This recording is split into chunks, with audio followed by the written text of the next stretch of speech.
Good morning बच्चों। आज हम सब्जेक्ट इंग्लिश लेसन है हेलन केलर। तो इसकी वर्कशीट करेंगे। चलिए स्टार्ट करते हैं। Question number 1, read the passage carefully. हमने जो ये पैसेज दे रखा है ये केयरफुली रीड करना है। And give the answer to the question below. और क्वेश्चन के आंसर देने हैं जो इसके नीचे हैं, बिलो हैं, नीचे हैं। चलिए रीड करते हैं। It was a summer. Summer का दिन था। ऑफ 1880, 1880 को। अ हेल्दी बेबी गर्ल, एक हेल्दी, हेल्दी मतलब स्वस्थ, baby girl was born, born मतलब होता है जन्म लिया। इन अ स्मॉल टाउन, छोटे से टाउन में, कस्बे में। इन अल्बामा, अल्बामा में, अल्बामा जगह का नाम है। Her parents loved, her parents यानी कि उस लड़की के लिए यूज किया गया। हर पेरेंट्स लव्ड, उसके पेरेंट्स से लव्ड करते थे, प्यार करते थे। Her dearly and named her Helen Keller, और उसका नाम रखा उन्होंने Helen Keller. But one day, लेकिन एक दिन, द बेबी बिकेम इल, जो बेबी थी हेलन वो इल हो गई, बीमार हो गई।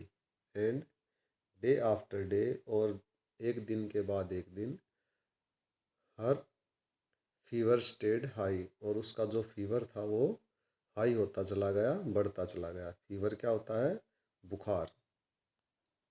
एवरीवन इन द फैमिली, जो उनकी फैमिली में थे, हर एक, tried to help her, tried कर रहे थे, कोशिश कर रहे थे, हेल्प हर, उसकी मदद करने की।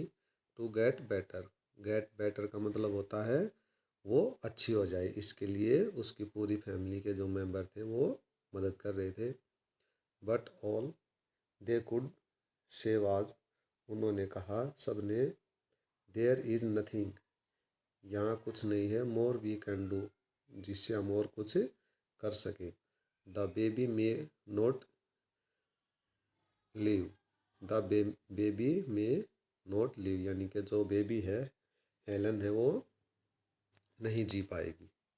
तो ये पैसेज था, हमने इसको रीड किया। अब क्वेश्चन देखते हैं।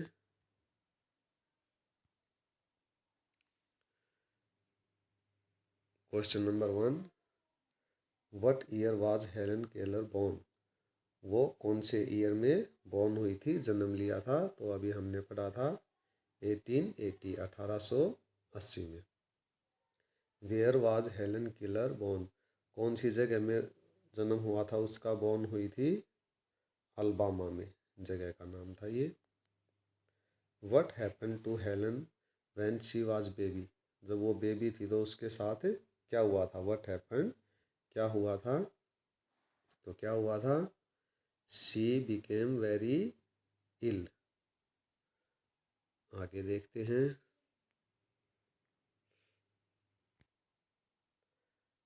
What did her family do when Helen got sick, तो उनकी फैमिली ने क्या किया जब हेलन सिक हो गई थी, बीमार हो गई थी, इल हो गई थी। तो क्या कर रहे थे वो, they try to help her get better, वो ट्राई कर रहे थे कि वो अच्छी हो जाए, उसकी मदद कर रहे थे।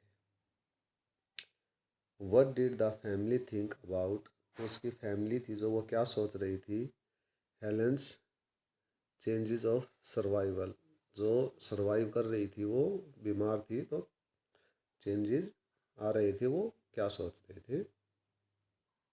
तो क्या सोच रहे थे वे, they believed she was not survive, वो बिलीव कर रहे थे, सोच रहे थे कि ये अब सर्वाइव नहीं कर पाएगी, जिंदा नहीं रह पाएगी। Which word is an antonym of for sick, sick का एंटोनियम क्या होता है, सिक क्या होता है, बीमार। तो जो बीमार नहीं होगा तो वो क्या होगा, हेल्दी। तो एंटोनियम अपोजिट वर्ड होता है हेल्दी। आगे देखते हैं। What does the word fever means in the passage, fever क्या बताया था, फीवर जो हमें बुखार होता है, तो इसका क्या मीनिंग है। A high body temperature due to illness, बीमारी के कारण हमारा बॉडी टेम्परेचर है जो गर्म हो जाती है, हमारी बॉडी वो हाई हो जाता है। आगे देखते हैं question number 2, match the following. तो ये कुछ वर्ड दे रखे हैं, उससे हमने मैच करने हैं। तो देखिए, हेलन केलर, ये जब स्टोरी पढ़ी थी तो उसमें आया था डीफ एंड ब्लाइंड पर्सन, तो ये इसके साथ मैच हो जाएगा। सॉरी। हेलेंस बर्थ, बर्थ कब हुआ था उसका, ये डेट बतानी है हमने, 27 जून 1880। टीचर, टीचर का क्या नाम था, मिस सुलेवन। टाउन, टाउन कौन सा था जहाँ हेलन का जन्म हुआ, अल्बामा। और बेबी, यंग, एक यंग चाइल्ड थी। ये मैच हो जाएंगे, तो आप देख लेना इसको। आगे चलते हैं।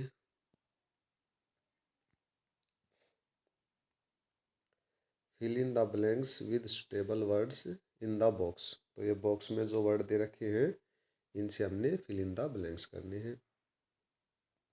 A healthy baby girl was born in town of, कहाँ पे जन्म हुआ था उसका, Alabama, Alabama. Parents loved her dearly and name her, क्या नाम रखा उन्होंने, Helen Keller.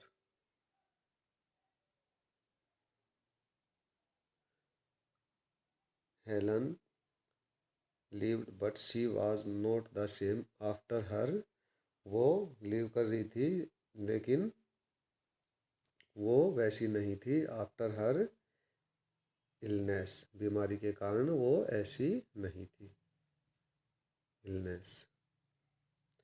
Helen could not here और सी वाज अ, हेलन थी जो वो ना ही हियर कर सकती थी, सुन सकती थी, और ना ही सी देख सकती थी।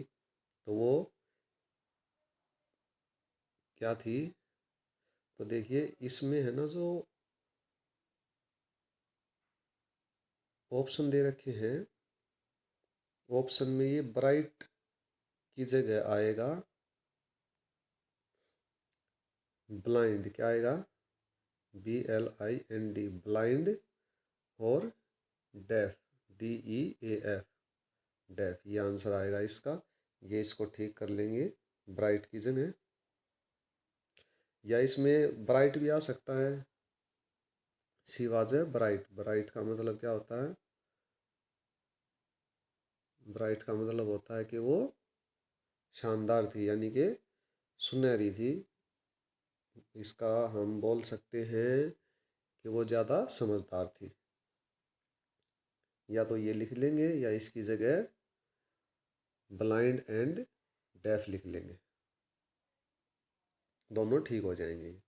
आगे देखिए, मिस सुलिवन गेव हेलन आ, क्या दी थी उसने, डॉल।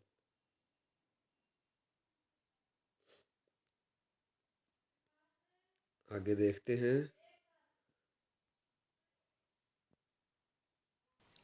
अगला क्वेश्चन देखते हैं, अनस्क्रैम्बल द लेटर्स। ये अनस्क्रैम्बल लेटर दे रखे हैं, तो इनको हमने देखना है। Letter to make word with the help of the clue given in brackets. तो ये ब्रैकेट्स में क्लू दे रखा है, इसकी मदद से हमने ये इनको स्क्रैम्बल करना है, ठीक करना है। तो देखिए, सीजन, सीजन होता है तो season, SUMMER, summer. Physically fit, जो फिजिकली फिट होता है उसको क्या बोलते हैं, HEALTHY, हेल्दी। ये इसकी मदद से हमने लिखना है। ये देखिए, सिनोनियम ऑफ सिकनेस, सिकनेस को क्या बोलते हैं, ill, ILLNESS, illness. To apologise, apologise का मतलब होता है माफ़ी मांगना, तो माफ़ी मांगने के लिए हम क्या बोल देते हैं? सॉरी। समथिंग वी ईट, ये खाने की चीज़ है कुछ, तो क्या है? FRUITS, fruits. ये आपने यहाँ लिखने हैं सारे। ये पार्ट ऑफ प्लांट, प्लांट का पार्ट होता है FLOWER। ये लेटर सारे इनमें दे रखे हैं, उनसे हमने ये बनाने हैं। टू फील बैड और अनवेल, टू फील बैड और अनवेल, फील है वो हम अच्छा नहीं कर रहे, तो क्या है इसका मतलब? इल, यानी कि हम बीमार हैं। सॉरी। आगे देखते हैं। Fill in the blanks with the correct adverb of frequency, always, often, sometime, never. तो देखिए पहले हम देखते हैं एडवर्ब। एडवर्ब क्या होते हैं? जो वर्ब होते हैं ना उसको अच्छे से डिस्क्राइब करते हैं, यानी कि वो वर्ड जो वर्ब को डिस्क्राइब करते हैं कि वो कैसे हो रहा है। जैसे मैं बोलूँ ही रन फास्ट, तो देखिए वर्ब तो ये है रन, रन, लेकिन वो फास्ट यानी कि तेज है, तेज दौड़ता है, तो जो फास्ट हो जाएगा ये हो जाएगा एडवर्ब। तो देखिए चलते हैं, ये एडवर्ब देख रखे हैं, ऑलवेज, ऑफन, समटाइम, नेवर। तो इनका ऑलवेज, ऑलवेज का मतलब होता है हमेशा ही, ऑफन का मतलब होता है बार बार रिपीट करने के बाद, समटाइम होता है कभी कभार, और नेवर होता है कभी नहीं। तो चलिए इसको करते हैं। I dash brush my teeth in the morning, तो हम मॉर्निंग में अपने टीथ को ब्रश करते हैं, तो वो ऑलवेज करते हैं, ALWAYS, always. My parents dash watch TV in the evening, तो मेरे जो पेरेंट्स हैं वो वॉच करते हैं टीवी को, हम यहाँ लिख सकते हैं ऑफन, कभी कभार, यानी कि देखते हैं लेकिन एक फ्रीक्वेंसी में नहीं देखते, often, OFTEN, often. We dash go camping in the summer, हम समर में कैंपिंग के लिए जाते हैं, तो इसमें लिख सकते हैं हम समटाइम, कभी कभी जाते हैं, हमेशा नहीं जाते, sometimes. She dash eats junk food, जो लड़की है सी उसके लिए यूज किया गया है ईट्स जंक फूड, यानी कि वो जंक फूड कभी नहीं खाती। ही dash helps with the chores around the house, chores होता है बेटा घर का काम करना, अराउंड द हाउस, हाउस के अंदर घर का काम करता है, तो वो ऑलवेज करता है या फ्रीक्वेंसी में नहीं करता लेकिन करता है, OFTEN, often. They dash go to the park after school, तो स्कूल के बाद वो पार्क में जाते हैं, तो इसमें लिख देंगे हम समटाइम, जब उनको टाइम मिलता है तो वो पार्क में जाते हैं। तो ये एडवर्ब थी, इनको अच्छे से करेंगे आप लोग। आगे चलते हैं, बस ये इतना ही था। तो आप पढ़ते रहिए, इसको अच्छे से देखिए, पढ़ते रहिए और आगे बढ़ते रहिए। Thank you.